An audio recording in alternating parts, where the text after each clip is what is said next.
بعض اوقات انسان پر بیماری یا کوئی بھی تکلیف اس کے اپنے ہاتھوں کی کمائی سے آتی ہے، یعنی اس کا اپنا کوئی گناہ یا قصور ہوتا ہے جس کی بنا پر اسے وہ تکلیف پہنچتی ہے. قرآن مجید میں آتا ہے وَمَا أَصَابَكُم مِّن مُّصِيبَةٍ فَبِمَا كَسَبَتْ أَيْدِيكُمْ وَيَعْفُو عَن كَثِيرٍ، اور تمہیں جو بھی مصیبت پہنچی تو وہ اس وجہ سے ہے جو تمہارے ہاتھوں نے کمایا، اور وہ بہت سی چیزوں سے درگزر کر جاتا ہے. اسی طرح بعض اوقات انسان کی بیماریاں اس کے کسی گناہ کا نتیجہ ہوتی ہیں. عمر رضی اللہ عنہ نے جب عباس رضی اللہ عنہ سے بارش کی دعا کرنے کے لیے کہا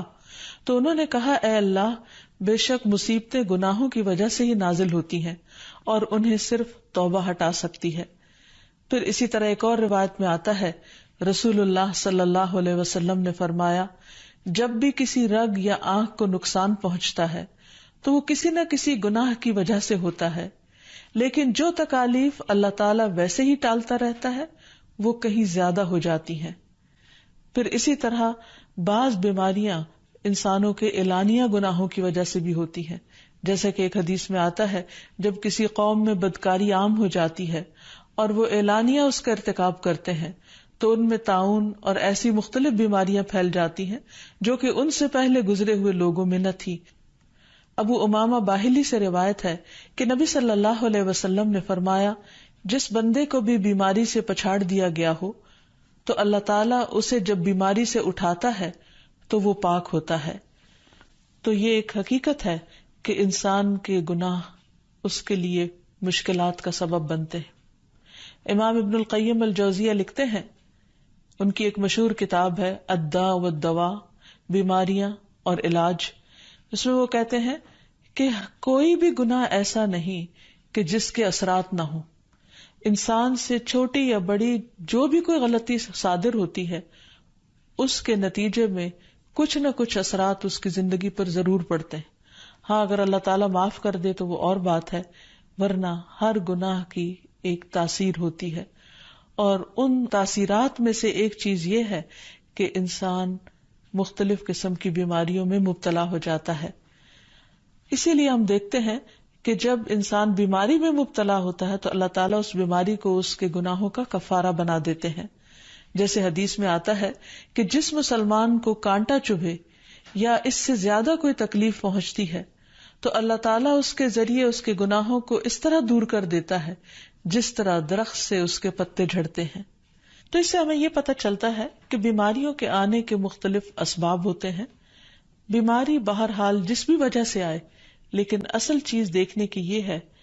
کہ مومن کا رویہ کیا ہے. مومن کو اگر کوئی کانٹا بھی چبھتا ہے تو وہ اس پر صبر کرتا ہے. اس لیے بیماری یا تکلیف کے آنے پر انسان کو اللہ سے راضی رہنا چاہیے، شکوہ نہیں کرنا چاہیے، کیونکہ جو اللہ سے راضی ہو جاتا ہے کسی آزمائش پر، اللہ تعالیٰ بھی اس سے راضی ہو جاتا ہے. پھر اسی طرح اللہ تعالیٰ کا شکر ادا کرنا چاہیے، کیونکہ بیماری اس سے زیادہ شدید بھی ہو سکتی تھی. لہذا انسان کو اللہ تعالیٰ جس حال میں رکھے انسان اس پر شکر گزار رہے. پھر یہ کہ انسان کسی بھی بیماری میں کسی بھی قسم کی ہو اور زندگی کے کسی بھی حصے میں ہو اس میں مایوس نہ ہو، پر امید رہے کہ بیماری دور ہو جائے گی. پھر اسی طرح اگر بیماری طول پکڑ جائے تو انسان کو گھبرانا نہیں چاہیے، کیونکہ ہر گزرنے والا لمحہ انسان کے درجات میں اضافے کا سبب بنتا ہے اور اس کے گناہ مسلسل جھڑتے چلے جاتے ہیں حتیٰ کہ انسان بالکل پاک صاف ہو جاتا ہے. پھر اسی طرح انسان کو بیماری کی حالت میں دوسروں سے شکوے شکایات نہیں کرنی چاہیے، کیونکہ بیماری اللہ کے اذن سے آتی ہے، اور جب انسان ہر ایک کے آگے رونے لگتا ہے تو گویا وہ اللہ تعالیٰ کا شکوہ کر رہا ہوتا ہے، جو چیز اللہ تعالیٰ کو پسند نہیں. پھر اسی طرح منہ سے برے الفاظ نہیں نکالنے چاہیے، بیماریوں کو کوسنا نہیں چاہیے، اور پھر ایسے الفاظ نہیں ادا کرنے چاہیے کہ مجھے لگتا ہے کہ اس بیماری میں